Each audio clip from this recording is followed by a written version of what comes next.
Jake said, "Sarah is utterly useless in the kitchen," and everyone's gaze shifted toward me, making the room grow chilly. Encouraged by their response, Jake raised his voice. "Have you ever tasted a meal I've made, or are all your meals eaten at your lover's house?" Taking a deep breath, I raised the paperwork proving Jake's adultery. I firmly stated, "This is no joke," gesturing to the proof I was holding. Sarah is my name. I'm 35 years old, and I've always felt scared of assertive males, almost to the point of intimidation. As a result, I didn't date very often and didn't spend much time with males. Concerned, my parents proposed an arranged marriage as I got closer to 40. Initially, I refused, but given my limited dating experiences and their persistence, I agreed to a few matchmaking sessions. It was at one of these sessions that I met Jake. He was kind, serious, and straightforward, a successful employee at a major company. Despite his imposing physique, he didn't intimidate me at all. The matchmaking went smoothly, and soon we were planning our marriage and meeting his parents. Jake's family was well known in the equestrian world, running their own farm.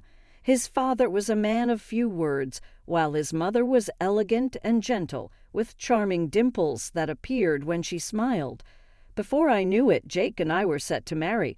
As part of the agreement, I became a full-time housewife and left my clerical job at the electronics company. My colleagues teased me about marrying into wealth, and my parents were thrilled. Looking back, I believe that was the peak of my happiness. Jake had assured me that his demanding job would keep him away often, but he promised it would only be for a while. He planned to support the family business after achieving his career goals.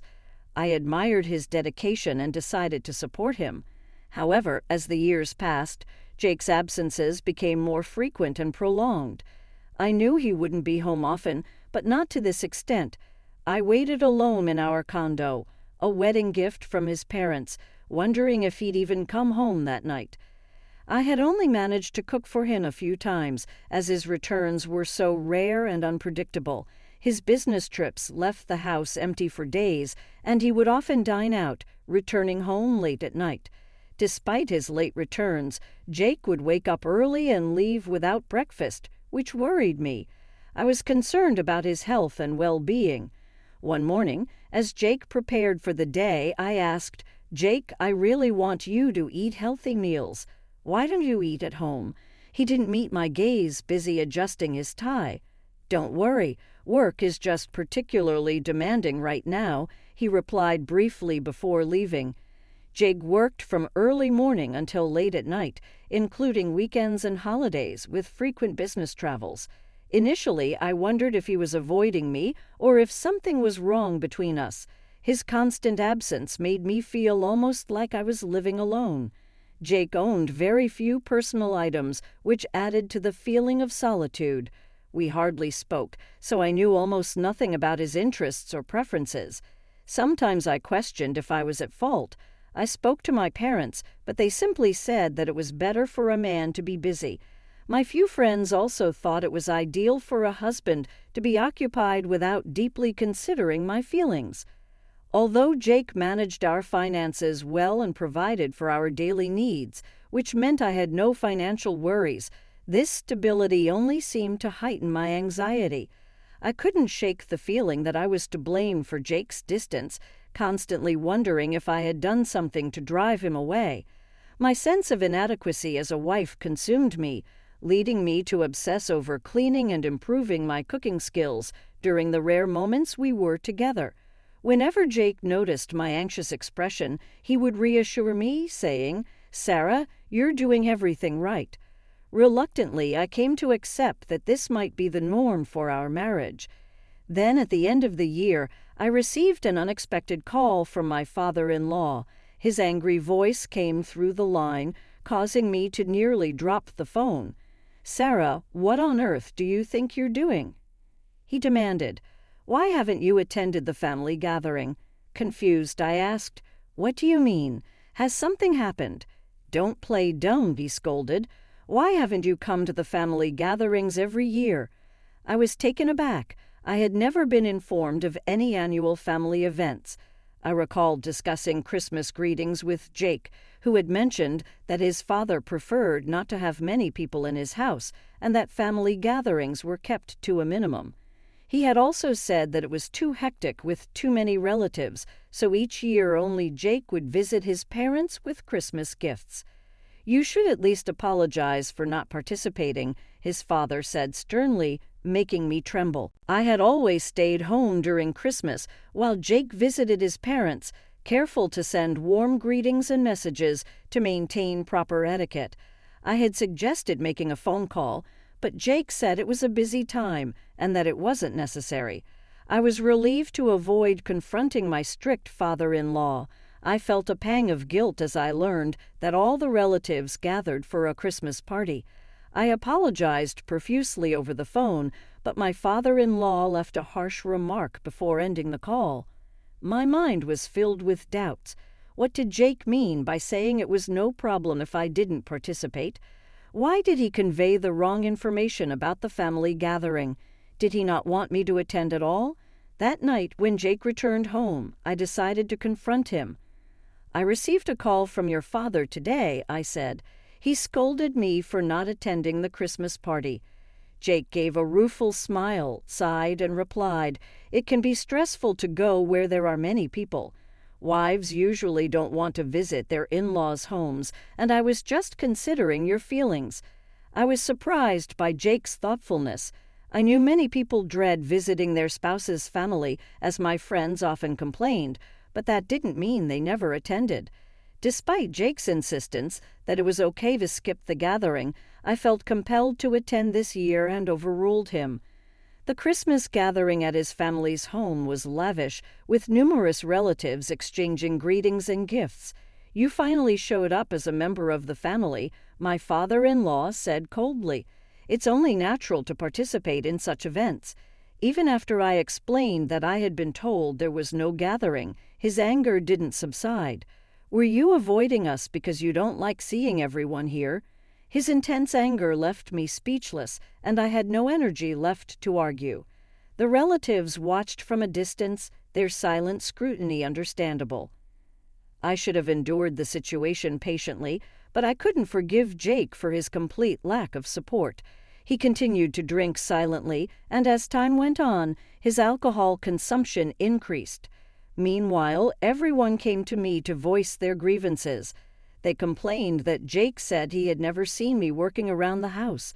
I wanted to retort that Jake was rarely home, and that when I did cook, it was often after he had already eaten out. Each complaint from the relatives felt like a stab in the heart. What kind of negative stories was Jake sharing about me? I couldn't understand why he was painting such a bleak picture. My only response to their harsh words was a stiff apology. "I'm sorry. I will be more mindful from now on," I said, trying to maintain my composure amid their piercing stares. I did my best to assist with cooking and serving during the Christmas party, and after the cleanup the next day I was completely exhausted. Jake went straight to work from his parents' house, and we spent the day apart. Returning home, I took a deep breath and reflected on the strange situation. Why had Jake claimed there was no family gathering? Why was he telling people that I neglected household chores? Was this related to his frequent absences? My concerns grew, and I felt I had to investigate further. With time on my hands, I decided to track Jake's behavior, a practice I had seen in detective TV series. Jake left early in the morning, and I discreetly followed him. Knowing where he worked made this task easier, and I felt a thrill from my covert operation, finding it more engaging than sitting idle at home. I spent the day lingering in nearby cafes and restaurants, keeping a watchful eye on his office. Jake's activities that day were unremarkable, and he returned to his office in the evening. I continued my surveillance from a cafe with a view of his company. At around 7:00 p.m., Jake left the office. If he went straight home, he would discover my own absence, so I needed to return quickly. I arrived home before Jake, prepared dinner, and waited for his return. However, he didn't come back until late at night. Something felt off. Determined to uncover the truth, I resolved to monitor Jake's actions again the next day. His routine was almost identical to the previous day. He went to work, left the office for a while, and then returned in the late afternoon, but what happened after that remained unclear. While observing from a different restaurant that evening, around 6:00 p.m., Jake left his office once again. Unlike the previous day, I didn't rush home. Instead, I decided to follow Jake discreetly. Instead of heading towards the nearest train station, he walked in the opposite direction. I hesitated but decided to continue following him. He made his way to a lively area filled with hotels. Despite my resolve, I briefly lost sight of him while scanning the surroundings. Suddenly, Jake appeared right in front of me. We both froze, staring at each other in surprise. Jake was the first to speak. "Sarah, what are you doing here?" I was at a loss for words. "What are you doing here, Jake? What have you been up to all day?" I challenged, taken aback. I was supposed to be the one investigating him, but now I was the one being questioned. "Go home now," he said. "We'll talk about this later." Being scolded by Jake on the spot was humiliating. I hurried back home. When Jake returned late at night, he bombarded me with startling words. "I don't know what you're doing at home, but following me around, why should I support someone like that?" I tried to defend myself. "I've been handling the household chores. Do you think you've done your part just by doing a bit of cleaning?" "From now on," Jake said, "you'll have to manage with just $100 for living expenses." I was speechless. How was I supposed to live on just $100? The gas and electricity bills come from my account, and he hadn't contributed a cent to my food. Jake just smirked. "Then look for a job. I want you to work part-time." Jake's lips twisted coldly. "Part-time isn't good enough. Find a full-time job and don't neglect the household chores." No matter how much I protested, Jake's determination was unwavering. As a result, I ended up returning to my previous job at the electronics company. My days became a blur of managing both work and household tasks. I had no time for anything else, not even for my brief detective pursuits. Jake became unusually strict with me, criticizing every little mistake. During the short moments we saw each other in the morning, he would complain about fingerprints on the windows, dirt on the stairway, and wrinkles in his shirts. He always found something to criticize before leaving for work. Since I was also working all day, I could only address his complaints at night. The days passed quickly as I juggled my responsibilities, and before I knew it, the end of the year and the Christmas family gathering approached. Jake was adamant that I should not attend. "You should stay home. There's no need for you to come to the gathering," he said. That arguing was futile. I remained silent. Just before he left, Jake delivered a final harsh remark. "Someone like you is too disgraceful to introduce to relatives." I was stunned by Jake's biting remarks, unable to understand how he could speak so harshly when I was working tirelessly and managing everything at home. Determined to confront the truth, I decided to attend the Christmas gathering unannounced, feeling it was important for his family to witness his true nature. I tightly gripped the thick envelope that had just arrived. As I approached his family's house, taking a deep breath, I opened the front door and stepped inside. Jake, upon seeing me, looked surprised but quickly masked his reaction, glaring at me while keeping his silence. Due to the presence of other guests, the relatives' gazes were icy, and I could hear their whispered criticisms. I knew they had been deceived by Jake's version of events, but I remained unfazed. Despite their cold stares, I went to the kitchen to help with the food and drinks. As the evening wore on and Jake drank more, his restraint seemed to loosen, and he began to voice his criticisms more openly. "Sarah is useless," he declared. "Even when she's in the kitchen, she doesn't cook properly." The room fell silent, and all eyes turned to me, their cold stares now focusing in my direction. Encouraged by the reaction, Jake's criticism grew louder. "The meals she makes are terrible," he announced. My father-in-law's sharp gaze zeroed in on me. "What does this mean?" He demanded sternly. Isn't this highly inappropriate for Jake's wife? Feeling the weight of the moment and the collective attention of the relatives, I decided it was time to stand my ground. I stepped forward and confronted Jake directly. Have you ever actually eaten the food I've made? Aren't I your meals at your lover's place? I challenged. My father-in-law's mouth dropped open in shock, and the room was filled with stunned silence. Only Jake seemed to panic, trying to salvage the situation. Sarah, why are you making up such lies just because you're being criticized? He stammered. Jake tried to defend himself to his father. Dad, I don't have a mistress, he insisted, hoping his father would take his word over mine. But my father-in-law seemed torn, wanting to believe Jake. Are you out of your mind making up stories like this all of a sudden? Jake said, dismissing my claims. But the accusation of Jake having a mistress wasn't just a passing joke. It was a serious matter. I reached into my bag and pulled out an envelope, handing the documents inside to my father-in-law. Jake, continuing his barrage of insults, demanded, "Apologize right now.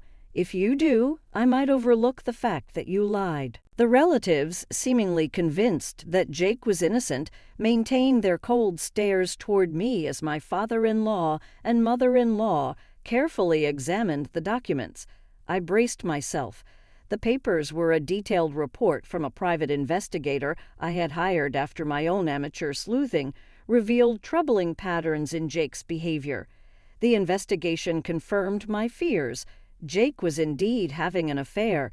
While I struggled to manage on $100 a month, balancing a full-time job and household duties, Jake was living comfortably with his mistress, spending most of his time at her place and even dining there daily.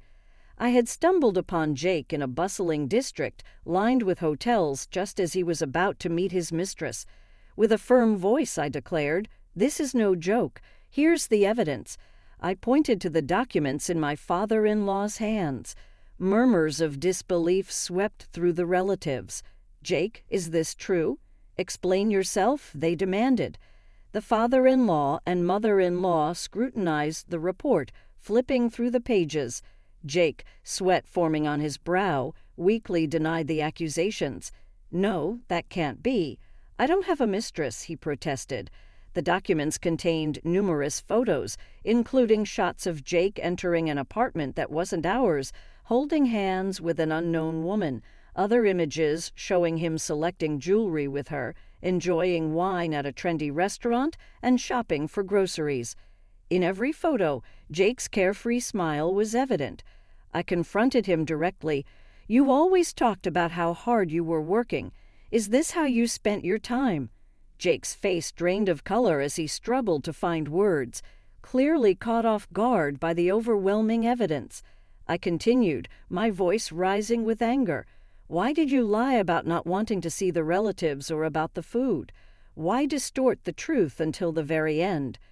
Jake persisted in trying to twist the facts, and I was deeply disappointed by his reaction. The room fell silent during our heated exchange. Then my mother-in-law's sharp voice cut through the tension. "Jake, what on earth are you thinking?" Her voice, usually calm and composed, was now harsh and fierce. Even Jake seemed taken aback by her authoritative tone. She turned to me, her expression intense. "Are you trying to claim that all this evidence is false? Explain yourself properly." Her sudden shift from calm to furious was both frightening and compelling. The relatives stood silent, clearly intimidated by her presence. Jake began to speak in a subdued voice. "I've been involved with this woman since before our marriage. We met in a shop in New York." Murmurs of disbelief spread among the relatives as both my father-in-law and mother-in-law glared at Jake, their expressions stern. Jake's eyes were wet with tears and droplets fell to the floor. "I thought I could just marry someone suitable and live separately." "That suitable person you're referring to is me," I interjected. Jake bowed deeply. "I'm sorry. I thought you weren't interested in marriage, so as long as I provided money, it would be fine. I was wrong. I want to marry her. A life without love or affection with you wasn't what I wanted. I needed a way out. I was stunned by his admission. Do you realize how incredibly selfish you're being right now? Jake's voice trembled. I'm truly sorry. I thought I'd only be considered an adult if I got married, and I thought once married I would face nagging. He had assumed that while his parents were strict about marriage, they wouldn't interfere with a subsequent remarriage. He wanted to divorce first so he could be open about his affair and then remarry without issue. Shifting the blame onto me while portraying himself as the victim, Jake's decision to set the monthly allowance to $100 was clearly meant to hinder my investigation into his affair. With so little money, I would have had no means to dig further, and taking a full-time job would only reduce my time for probing. However, Jake hadn't anticipated that I might hire a private detective. His short-sighted actions led to this moment of public humiliation. Infidelity was always condemned in our family, and Jake's betrayal of me after all my efforts was unforgivable. My mother-in-law's anger was palpable. Her temples bulged with rage as she confronted him. Jake, sobbing and sniffling, pressed his face to the floor, his tears and runny nose mixing in a pitiable display. You are a disgrace to this family, my mother-in-law declared. From now on, you are to sever all ties with us. The shock among the relatives was evident. It was clear that her word was final, and the father-in-law nodded in quiet agreement. There was no longer a place for Jake in the family. His infidelity and lies had led to his disownment. Jake stumbled to his feet and left the room in tears. After he departed, my mother-in-law approached me, taking my hand with a firm grip and bowing her head. Sarah, I am so sorry for Jake's unforgivable behavior. Please divorce him, she pleaded. The father-in-law also expressed his regret. We fully trusted Jake and never imagined he could do such a thing. I deeply apologize for accusing you unjustly and shouting at you, he said. Though usually reticent and stern, he was remarkable in his ability to admit mistakes and apologize. My mother-in-law, holding back tears, continued to support me, revealing her strength as the backbone of the family. Jake's behavior was a stark contrast to the values instilled by such wonderful parents. Eventually, I reconciled with my in-laws, and the divorce proceedings with Jake were swiftly finalized. As Jake had hoped, once disowned by the family, he lost his prestigious family backing. His career was affected, he was removed from any path to promotion, and now worked as an ordinary employee with significantly reduced income. Additionally, he abruptly ended his connection with his mistress. Jake gave me a fair share of the assets, and his family also gave me a sizable sum. With the extra cash, I enjoyed taking sporadic travels overseas. I was given free rein to live comfortably in the marriage apartment, which I still do. I live a laid-back life, hardly noticing Jake's presence. I've been able to go back to work in spite of the incident, and I now have a steady salary that will secure my future. Even though I politely decline, I still periodically interact with my in-laws and am even invited to family get-togethers over the holidays.